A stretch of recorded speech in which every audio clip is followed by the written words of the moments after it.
Hey, brilliant minds. It is I, Mr. Brilliant. Welcome.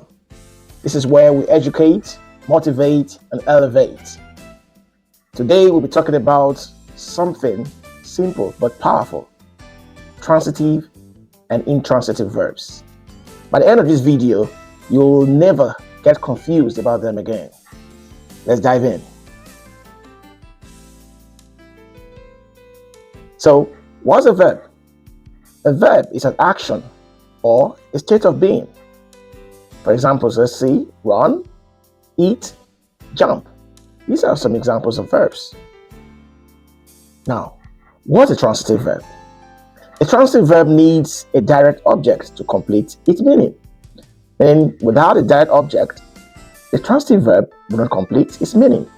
For example, let's look at the sentences. She reads a book. They build a house. Now, let's look at it. What does she read? A book. What did they build? A house. So, a book in the first sentence completes the sentence, makes us understand what she reads. And in the second sentence, a house helps us understand what they built. Okay? Now let's look at how we can identify transitive verbs. How do we identify transitive verbs? Now, a transitive verb is followed by a noun, a pronoun, an article, or an attributive adjective. Let's look at the sentences. Sean loves cookies. Sean loves cookies.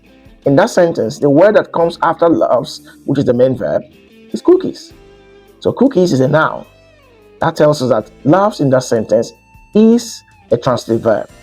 The second sentence says, Nancy saw her yesterday. Nancy saw her yesterday. In that sentence, her is a pronoun, and coming after the main verb saw, telling us that saw in that sentence is a transitive verb.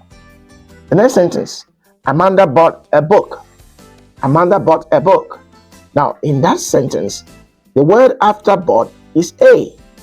Amanda bought a book, making a in the sentence an article, and bought is a verb. So Amanda bought a book. Okay? In the last sentence, it says, Miss Edith cooks delicious meals. Miss Edith cooks delicious meals. In that sentence, delicious is an attributive adjective, and it's coming after the main verb cooks, making cooks in that sentence a transitive verb. Let's go on. Now, what is an intransitive verb? Now, an intransitive verb does not need a direct object. An intransitive verb does not need a direct object. So, in the sentence, he sleeps peacefully. Peacefully in that sentence is not an object. It's just telling you how he sleeps. He arrived late. Late in that sentence is not an object too. It's just telling you when he arrived. So, in the two sentences, the verbs used don't need an object to complete the sentence. So, intransitive verbs don't need objects to complete the sentence. Let's look at how we can identify intransitive verbs. So how do we identify intransitive verbs? So, an intransitive verb ends the sentence or is followed by a preposition or an adjective. So, after the intransitive verb, the word that follows could either be a preposition or an adverb. Or better still, it will just be the verb that ends the sentence. So in the sentence, the boys are running. The boys are running. Running in that sentence is the last word in the sentence. There's no word after it. That makes running an intransitive verb. In the second sentence, it says, the bird flew through the window. The bird flew through the window. In that sentence, flew is the main verb, and after it comes the preposition through, making through an intransitive verb because it's not transferring any action. So the bird flew through the window, flew in that sentence is an intransitive verb. The last sentence says the children jumped happily. The children jumped happily. In that sentence, happily is an adverb. It tells us how the children jumped.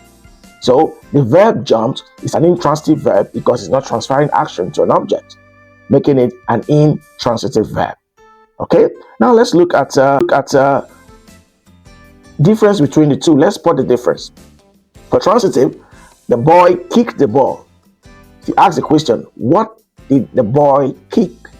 The answer would be the ball.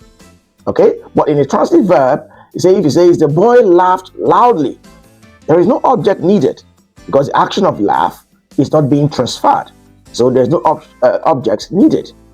Okay, let's do a quick practice. Let's identify the verb type. Okay, sentence 1. She sings beautifully. She sings beautifully. Sentence 2. We watched the movie. We watched the movie. Now let's look at these two sentences. In sentence 1, is it a transitive verb or an intransitive verb? Yes, it is an intransitive verb because beautifully in that sentence is an adverb. So in sentence 2, we watched the movie. Is that a transitive verb or an intransitive verb? Yes, it is a transitive verb because after the verb comes the article the, making it a transitive verb. Okay, now look at the final tip of this class today. So some verbs can be both transitive and intransitive depending on use. So a verb can be used as transitive and also as intransitive. Let's look at the first sentence. It says, he runs every morning. He runs every morning. After runs, which is the verb in the sentence, comes every morning, which is an adverb. Okay, so runs in that sentence is an intransitive verb. So in the second sentence, it says, he runs a company. He runs a company. After runs in that sentence comes a, making the run in that sentence a transitive verb. Okay, so it runs every morning. There's an adverb coming after runs. It runs the company. There's an article coming after runs, making runs in the second sentence a transitive verb. Good one, guys. Very good one. So today we've learned that transitive verbs are followed by articles, by nouns, by pronouns, and they are also followed by attributive adjectives.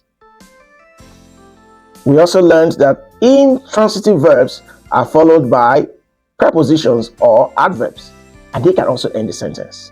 Good one. Thank you very much for your time today. Thanks for watching.